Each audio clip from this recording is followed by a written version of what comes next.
Hello friends, তোমরা কেমন আছো? চলে এলাম একটা নিউ ব্লগ নিয়ে। আমি মিতালি, আর এদিকে দেখো আমার শাশুড়ি মা বানাচ্ছে পুলি পিঠে। চিনি দিয়ে বানানো যায়, যেহেতু শীতের শেষ আর পরে খেজুরের ঝোলা গুড় পাওয়া যাবে না। খেজুরের ঝোলা গুড় দিয়ে নারকেলের পুর বানিয়ে পুলি পিঠে বানাচ্ছে আজকে। দেখো পিঠেগুলো বানানো হয়ে গেছে, আর এটা একটু পরে করবে। ওইগুলো এখন ভাপাতে দিয়ে দেবে। এগুলো এখন ভাপাতে দিয়ে দিয়েছে। আর সত্যি কথা বলতে সারা বছর আমাদের বাড়ি কিছু না কিছু পিঠে হয়, কারণ তোমাদের দাদাভাই আর আমার শাশুড়িমা পিঠে খেতে ভীষণ পছন্দ করে, তার জন্যেই হয়। আর এদিকে পিঠে নিয়ে আমি চলে এসেছি ছাদে। বন্ধুরা, আজকের ওয়েদারটা শুধু দেখো। বন্ধুরা, আজকের ওয়েদারটা এতটাই সুন্দর কি বলবো। আর আমি চলে এসেছি ছাদে পিঠে নিয়ে, আর এখন আমি পিঠে খাবো।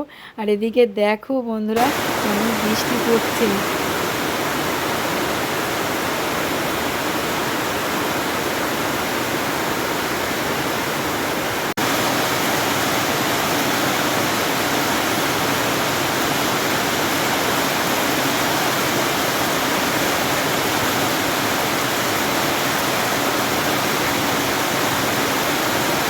বন্ধুরা, বৃষ্টি হচ্ছে। আমি আমাদের ছাদের চারিদিকটা তোমাদের দেখিয়ে দিলাম কেমন বৃষ্টি হচ্ছে, আর ভীষণ ভালো লাগছে।